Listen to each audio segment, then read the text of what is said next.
नमस्कार, स्वागत है आप सभी का हमारे channel study with Biru Singh पर। मैं लेकर आया हूँ चुनिंदा प्रश्न जो कि जिनकी संख्या 30 है, वो किसी न किसी प्रश्न में पूछे गए हैं पेपर में। तो मैं एक-एक प्रश्न की विस्तृत व्याख्या करूँगा, थोड़ा-सा वीडियो लंबा हो सकता है। अ, आज थोड़ा-सा स्वास्थ्य सही नहीं है, लेकिन फिर भी मैं कोशिश करता हूँ कि थोड़ा-सा सेशन को अच्छा बनाया जाए। तो क्वेश्चन नंबर 1 की तरफ देखते हैं।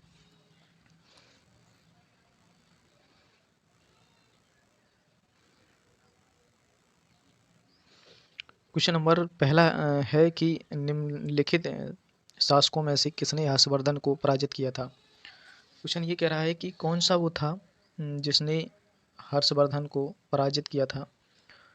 क्या वो कीर्तिवर्मन थे, या विक्रमादित्य द्वितीय थे, या पुलकेशन प्रथम थे, या पुलकेशन द्वितीय थे? तो हर्षवर्धन के बारे में आप लोग जानते होंगे तो सही कर ले जाएंगे।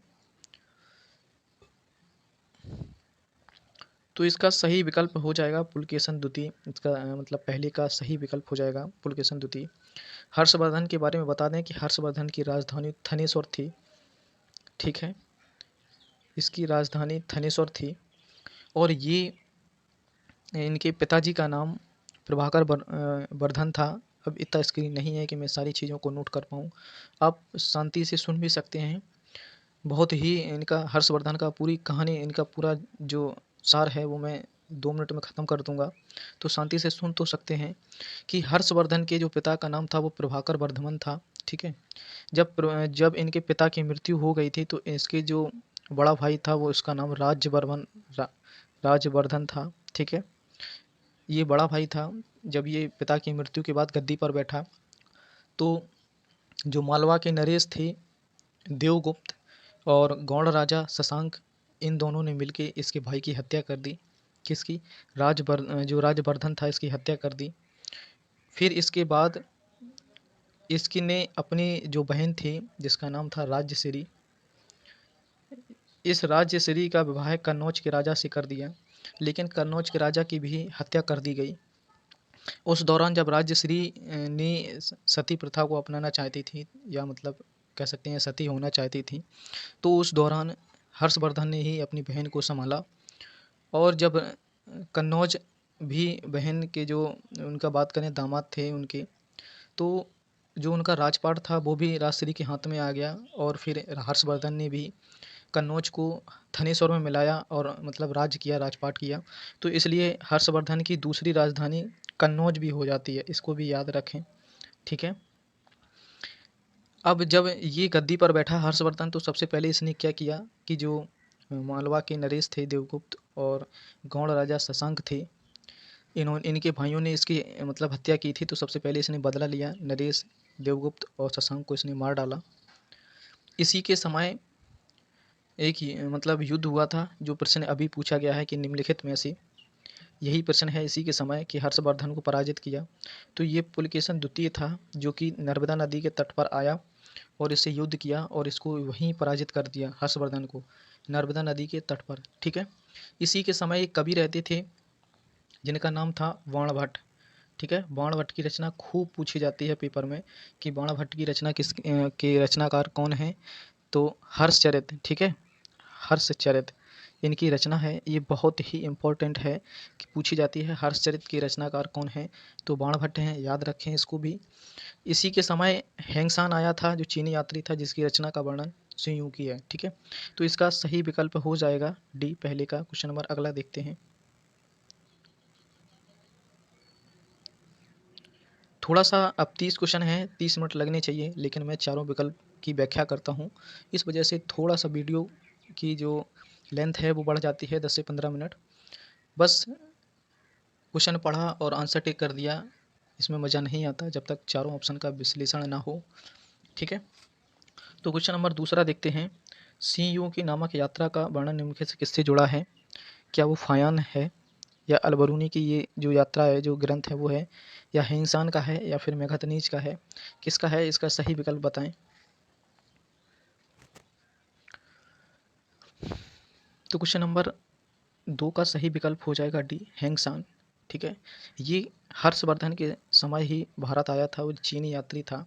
याद रखें, अभी मैंने हर्षवर्धन के बारे में बहुत सारी चीज़ें बताई हैं। तो ये हिंगसांग चीनी यात्री था और ये इसकी जो रचना है सी यू की है, जिसमें यात्रा का वर्णन है। तो इसका सही विकल्प हो जाएगा हिंगसांग। अब बात करते हैं ये फायान कौन था। तो फायान चंद्रगुप्त विक्रमादित्य के समय था। किसके समय था? चंद्रगुप्त विक्रमादित्य के समय था। ये अलबरूनी कौन था? ये अलबरूनी उज़्बेकिस्तान का था, फारस का विद्वान था। ये मोहम्मद गजनबी से बात करता है। किससे बात करता है? मोहम्मद गजनबी से बात करता है। और ये मैखदनीज क्या है? ये चंद्रगुप्त मौर्य के दरबार में रहता था। इसकी प्रसिद्ध रचना इंडिका है। ठीक है, मतलब फायान के बारे में बात करें तो ये चंद्रगुप्त विक्रमादित्य के बारे में बात करेंगे, मतलब उसके दरबार में रहता था। अलबरूनी की बात करें तो जो महमूद गजनबी थे उसके साथ ये भारत आया था, फारस का विद्वान था। मैखतनीज चंद्रगुप्त मौर्य के दरबार में रहता था। इसकी प्रसिद्ध रचना है जो बात करें इंडिका थी। हेंगसांग जो कि चीनी यात्री था, हर्षवर्धन के समय आया था, उसने की नमक यात्रा की थी। तो इस प्रश्न का सही जवाब हो जाएगा डी। अगला प्रश्न देखते हैं। क्वेश्चन नंबर 3 कह रहा है कि जो जैन तीर्थंकर थे पारसनाथ, इनका संबंध किस मतलब जगह से है। तो मैं ये शायद प्रश्न पिछली वीडियो में भी बता चुका हूँ, तो आप लोगों ने अगर देखी होगी तो सही कर ले जाओगे। तो इसका संबंध वाराणसी से है। याद रखें, इसका सही विकल्प हो जाएगा। और ये 23वें तीर्थंकर थे। ठीक है, याद रखें कितने 23वें थे। इनके पिता का नाम अश्वसेन था और माता का नाम बामा देवी। याद रखें। क्वेश्चन नंबर 4 देखते हैं। गांधी जी ने करो या मरो का नारा किस आंदोलन में दिया। अभी मैंने कल वीडियो, जिस भाई बहन ने कल का वीडियो देखा होगा वो ये प्रश्न सही कर ले जाएंगे, क्योंकि मैंने यहाँ से एक भी प्रश्न को नहीं छोड़ा है। आज जो लोग कल की वीडियो नहीं देख पाए हैं वो आज मैं पूरा बता दूंगा कि कल क्या बताया था इसके बारे में। तो क्या चंपारण सत्याग्रह से संबंधित था ये करो मरो? क्या असहयोग आंदोलन से, सविनय अवज्ञा आंदोलन से, या भारत छोड़ो आंदोलन से? तो इसका सही विकल्प हो जाएगा डी, जिसका संबंध है भारत छोड़ो आंदोलन से। इसके बारे में मैंने बात किया था कि ये शुरू कब हुआ था। तो ये शुरू हुआ था 8 अगस्त 1942 को। ठीक है, अब ये शुरू हुआ था अगस्त में, तो इसका नाम अगस्त क्रांति भी रख दिया गया। ठीक है, पूछा जाता है अगस्त क्रांति, तो ये भारत छोड़ो आंदोलन नहीं था। ये शुरू कहाँ हुआ था? तो बम्बई के गवालियर टैंक में ये शुरू हुआ था। ठीक है, याद रखें। इस समय वायसराय कौन थे? इस समय वायसराय थे लॉर्ड लिथगो। ठीक है, याद रखें, लास्ट में गो आएगा वायसराय में। वो गो मतलब छोड़ो, भारत छोड़ो, छोड़ो मतलब गो। तो याद रख सकते हैं छोड़ो गो, गो माने जाओ, मतलब अंग्रेजी शासन से बात करते हैं तो कहीं गो जाओ, है ना। तो इसका वायसराय लॉर्ड लिथगो था। ठीक है, ये गांधी जी ने शुरू किया था। इसी में करो और मरो का नारा दिया था। ठीक है, तो अगला प्रश्न चलते हैं। तो ये चंपारण की बात करते हैं, ये 1917 की बात करता है, जिसमें तिनखटिया पद्धति पर जो वहाँ के आचार्य रामचंद्र शुक्ल जी थे, उन्होंने महात्मा गांधी जी को आमंत्रित किया था कि आप आए यहाँ आंदोलन करें।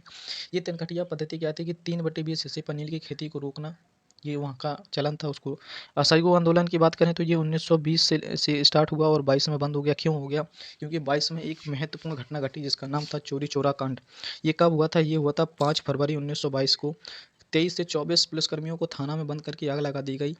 इसी वजह से इस आंदोलन को स्थगित कर दिया गया। ठीक है, सविनय अवज्ञा आंदोलन की बात करें तो ये 1930 की बात करता है। ठीक है, 6 अप्रैल 1930 की। भारत छोड़ो आंदोलन बात करता है 8 अगस्त 1942 की। तो इस प्रश्न का सही जवाब हो जाएगा करो या मरो का नारा भारत छोड़ो आंदोलन से संबंधित है। क्वेश्चन नंबर अगला देखते हैं कि शिवाजी का जो राज्याभिषेक है वो कहाँ पर हुआ था। क्या पुणे में हुआ था, या कोल्हापुर में, या रायगढ़ में, या अहमदनगर में? तो इसका सही विकल्प बताएं कि 5 का क्या हो जाएगा। तो इसका सही विकल्प हो जाएगा रायगढ़। ठीक है, याद रखें कि जो लोग 5 का सी विकल्प चुन रहे हैं वो सही हैं। तो ये रायगढ़ में हुआ था। और ये जो पूछ रहा है राज्याभिषेक किसने किया था, तो काशी के जो पंडित थे गंगा भट्ट।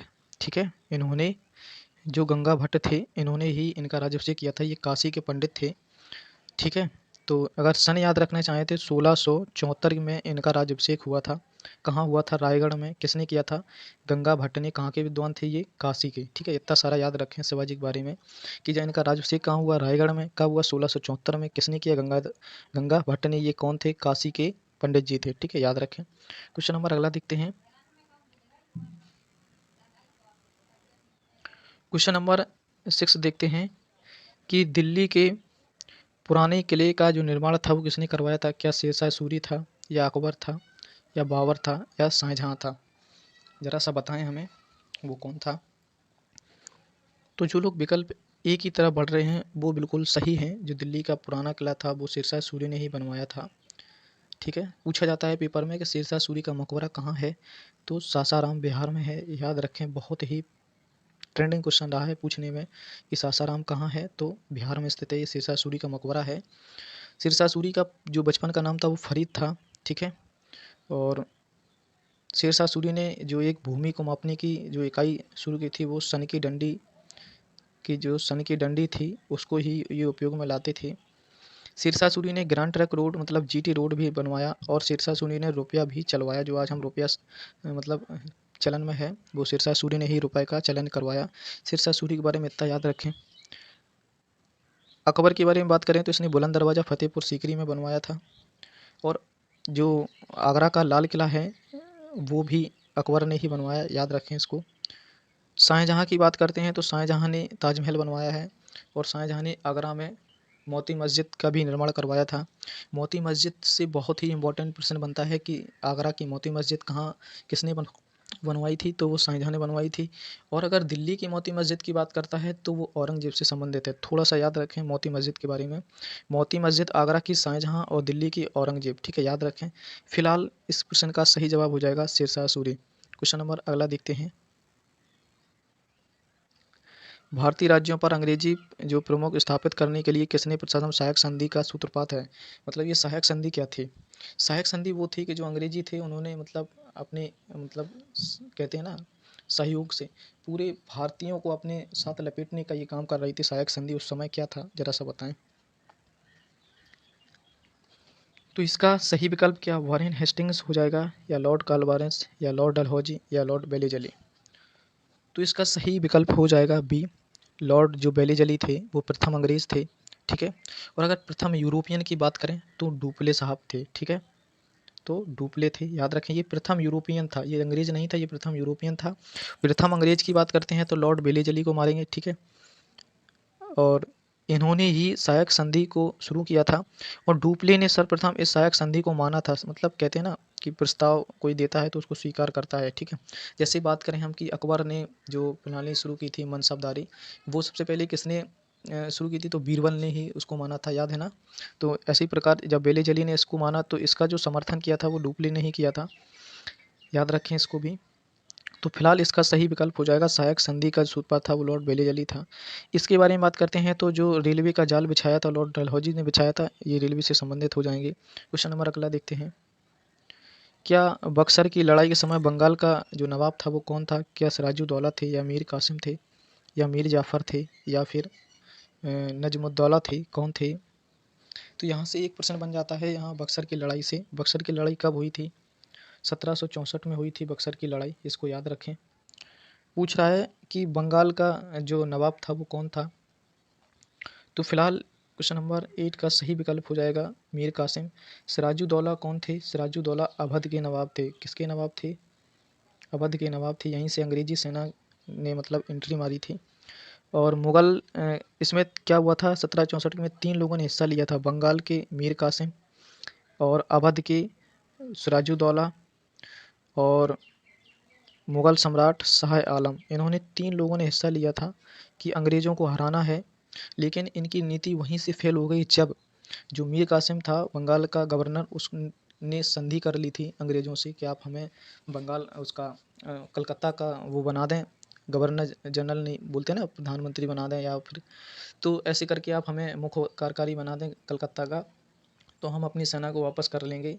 लेकिन ये बात सिराजुद्दौला को पता नहीं थी। जब ये मैदान में पहुंची तो इसने मीर कासिम ने और मीर जाफ़र ने मतलब अपनी सेना को मतलब आदेश नहीं दिया लड़ने का, और सिराजुद्दौला से हार हुई, पराजित हुई, और ये धोखा हुआ मतलब धोखा हुआ था इस समय। ठीक है, आप पढ़ सकते हैं, ये बहुत ही इंटरेस्टिंग है बंगाल से संबंधित तथ्य। क्वेश्चन नंबर अगला देखते हैं, क्वेश्चन नंबर 8। क्वेश्चन नंबर 9 देखते हैं कि निम्नलिखित में से poverty and unBritish rule India के लेखक कौन है? क्या आर सी दत्त हैं, या हेनरी कॉटन हैं, या महात्मा गांधी, या Dadabhai Naoroji? Poverty and unBritish rule in India, बहुत ही इंपॉर्टेंट प्रश्न है, स्टार लगा लें। ठीक है, पूछी गई है पुस्तक, ये हज़ारों बार पूछी गई है। तो जो लोग विकल्प डी की तरफ जा रहे हैं वो एकदम सही हैं। दादा भाई नौरोजी को ही ने ही इसकी मतलब इसका लिखा है poverty and unBritish rule India को। ये वयोवृद्ध नेता के रूप में भी जाने जाते हैं, याद रखें। इन्होंने एक बहुत ही इंपॉर्टेंट दिया कि धन निष्कासन का सिद्धांत, जो धन निष्कासन का सिद्धांत था उसका भी ये जन्मदाता हैं। तो पूछा जाए 3 प्रश्न बनते हैं कि दादा भाई नौरोजी को वयोवृद्ध नेता कहते हैं, धन निष्कासन से संबंधित हैं दादा भाई नौरोजी। ये ही संसद में मतलब ब्रिटिश संसद में जाने वाले पहले मतलब भारतीय थे, दादा भाई नौरोजी ही थे। ठीक है, अब ये poverty and British rule India के भी लेखक हैं, तो इसका सही विकल्प हो जाएगा दादा भाई नौरोजी। क्वेश्चन नंबर अगला देखते हैं।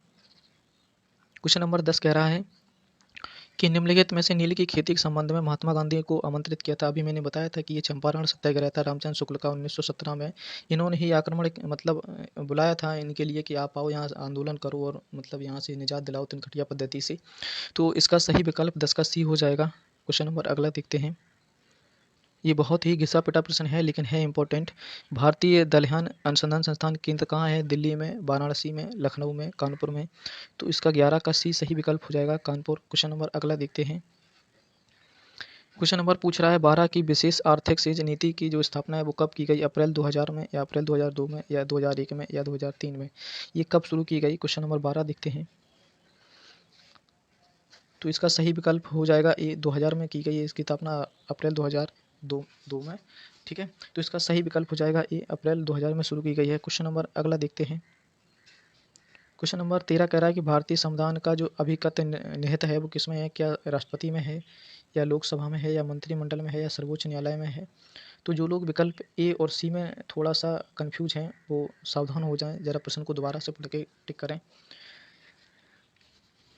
तो 13 का विकल्प सी हो जाएगा, सर्वोच्च न्यायालय। ठीक है, इसका सही विकल्प हो जाएगा। शक्ति निहित है संविधान की वो किसमें है? सर्वोच्च न्यायालय में। क्वेश्चन नंबर 13 का सी सही विकल्प हो जाएगा।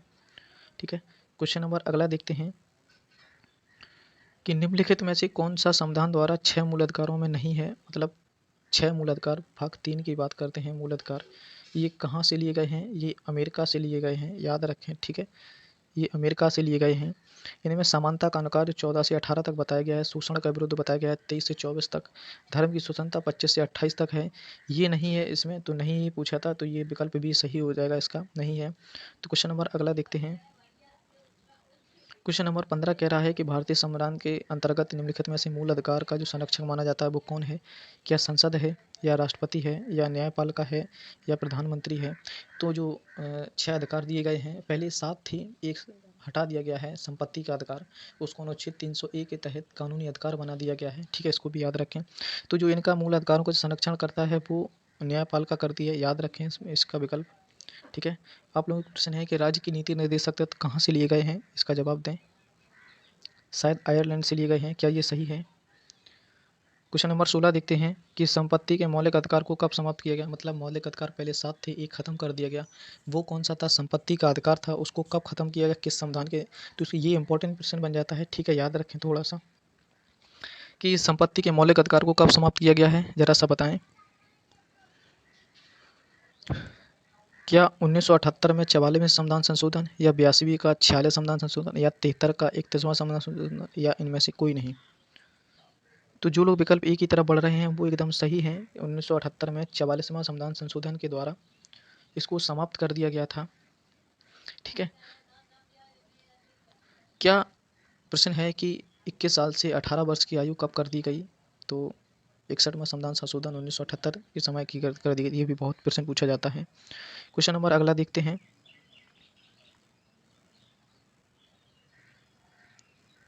क्वेश्चन नंबर 17 है कि भारत में महिला समृद्धि योजना कब शुरू की गई? 1992 में, 94 में या फिर 93 में या फिर 95 में?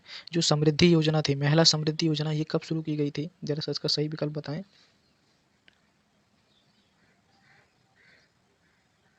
ये 2 अक्टूबर 1993 को शुरू की गई है, इसका सही विकल्प हो जाएगा बी। क्वेश्चन नंबर अगला देखते हैं।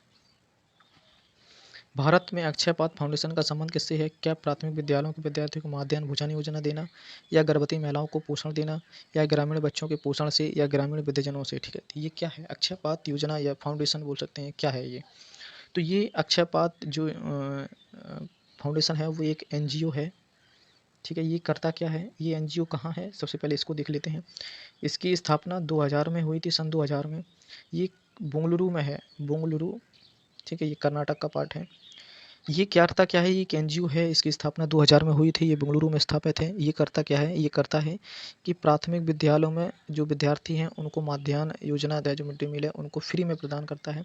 ये एक एनजीओ का काम है। ये अक्षय पात्र योजना जो फाउंडेशन एनजीओ उसका के तहत ही ये है। इसकी स्थापना 2000 में हुई थी। इसका जो मतलब कार्यालय है वो बेंगलुरु में है। क्वेश्चन नंबर 19 देखेंगे।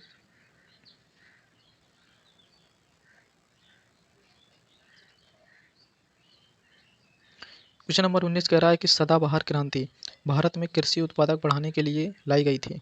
क्या वो नॉर्मल बोरलॉग थे, या एम.एस. स्वामीनाथन थे, या राज कृष्णाचार्य जी थे? तो आप लोग अगर क्वेश्चन ए और बी में इंटरेस्ट ले रहे हैं तो थोड़ा सा सावधानी से लगाएं, यहीं गलत प्रश्न होता है।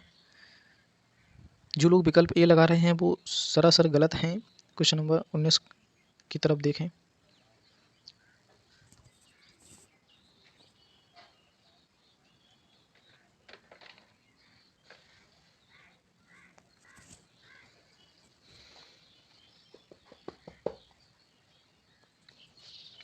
तो इसका सही विकल्प हो जाएगा बी। ये क्रांति से संबंधित हैं दोनों, लेकिन ये विश्व की, ये भारत की, ठीक है।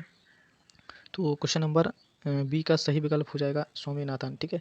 ये कृषि क्रांति के लिए प्रसिद्ध हैं, गेहूं के लिए, ठीक है। पंजाब से संबंधित हैं ये। क्वेश्चन नंबर 20 कि भारत में आर्थिक सर्वेक्षण प्रकाशित किया जाता है वित्त मंत्रालय द्वारा, योजना आयोग द्वारा, वाणिज्य मंत्रालय द्वारा, सांख्यिकी संस्थान द्वारा। आर्थिक मानी क्या होता है, आर्थिक मतलब कोई इकोनॉमिक प्रॉब्लम, ठीक है। ये वित्त मानी क्या होता है, वित्त मानी पैसा होता है, फाइनेंस होता है। तो इकोनॉमी और वित्त ये थोड़ा सा रिलेटेड हैं। तो इसका सही विकल्प जो 20 का सही विकल्प हो जाएगा वो ए हो जाएगा, वित्त मंत्रालय, ठीक है। आप लोग थोड़ा सा अगर सोचेंगे तो इसका सही कर ले जाएंगे। क्वेश्चन नंबर अगला देखते हैं कि भारत की निम्नलिखित झीलों में से कौन सी झील असम में नहीं है। क्या जो हमीरसर झील है वो है, या सला झील है, या चपनाला झील है, या कोलोरू झील है? ये कहाँ है, असम में स्थित है। तो क्वेश्चन 21 का जो लोग डी कर रहे हैं वो बिल्कुल सही है। कोलोरू झील की बात करें तो ये आंध्र प्रदेश में स्थित है, याद रखें। क्वेश्चन नंबर अगला देखते हैं। क्वेश्चन नंबर 22 देखेंगे कि अंतर्राष्ट्रीय टाइगर दिवस कब मनाया जाता है। क्या 24 जुलाई को, 20 जुलाई को, या 29 जुलाई को, या फिर 25 जुलाई को? तो ये बहुत ही इंपॉर्टेंट प्रश्न है, पूछा जाता है कि टाइगर दिवस कब मनाया जाता है। तो इसका सही विकल्प चुनें।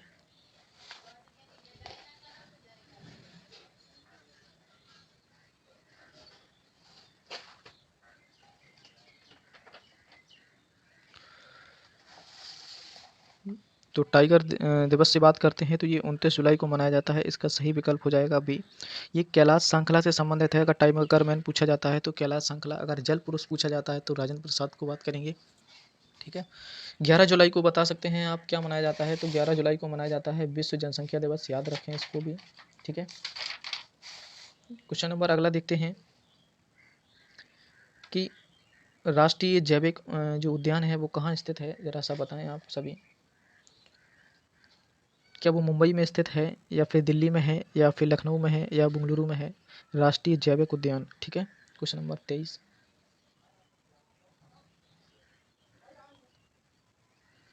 तो इसका सही विकल्प हो जाएगा ये दिल्ली में स्थित है, राष्ट्रीय जैविक उद्यान, ठीक है। क्वेश्चन नंबर अगला देखते हैं 24। क्वेश्चन नंबर 24 ये है कि निम्नलिखित में से किस वर्ष भारत सरकार द्वारा केंद्रीय गंगा प्राधिकरण का गठन किया गया था। वो समय कौन सा था? क्या 1975 था, या 1982 था, या 1985, या 1995? कब था ये, कब था ये? तो इसका सही विकल्प हो जाएगा सी। ये 1985 में शुरू किया गया था, लेकिन 1995 में, यहाँ पे थोड़ा सा आप कन्फ्यूजन होंगे, 1995 में इसका नाम बदल दिया गया। ये पहले क्या नाम था, केंद्रीय गंगा प्राधिकरण था, लेकिन 1995 में आगे चलकर इसका नाम बदल दिया गया। क्या कर दिया गया, राष्ट्रीय नदी, मतलब राष्ट्रीय नदी संरक्षण प्राधिकरण, ठीक है, राष्ट्रीय नदी, इसको राष्ट्रीय नदी कर दिया गया। 1985 में ये केंद्रीय गंगा थी, अब 1995 में राष्ट्रीय नदी संरक्षण प्राधिकरण कर दिया गया है। क्वेश्चन नंबर 25 देखेंगे। नमामि गंगे भी 2015 में कार्यक्रम चलाया गया, याद रखें। राष्ट्रीय जनसंख्या जो नीति है 2000 के लक्ष्य को संशोधित करते हुए जनसंख्या को स्थिर स्थिति कब तक लाने का जो प्लान है वो कब तक है? क्या 2017 तक है, 50 तक है, 40 तक है या 35 तक है? तो क्वेश्चन नंबर 25 का सही विकल्प बताएं।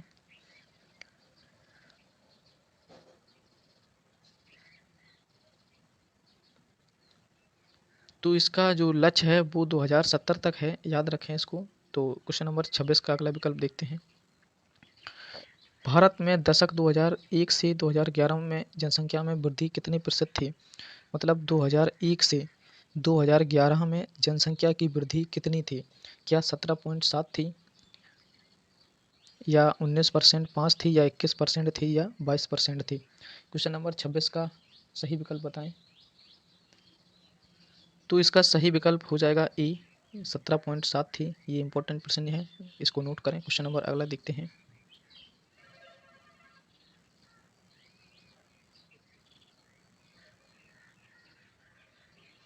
क्वेश्चन नंबर ये पूछ रहा है कि उत्तर प्रदेश में सर्वाधिक जनसंख्या वाली जनजाति कौन सी है? क्या थारू जनजाति है, गौड़ जनजाति है, खैरवार जनजाति है या चोरो जनजाति है? क्वेश्चन नंबर 27 का सही विकल्प चुनें।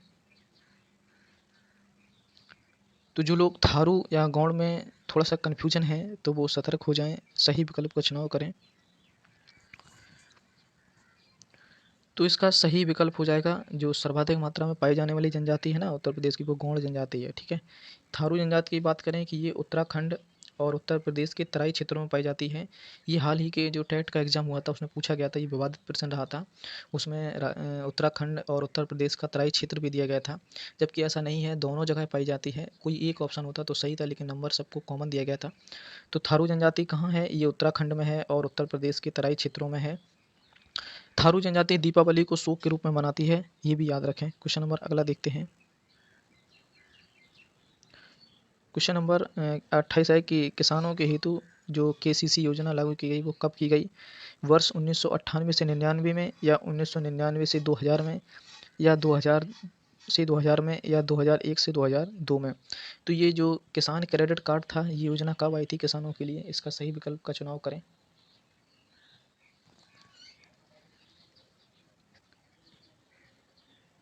तो इसका सही विकल्प हो जाएगा 1998 से 1999 में आई थी किसान क्रेडिट कार्ड योजना। क्वेश्चन नंबर 29 देखते हैं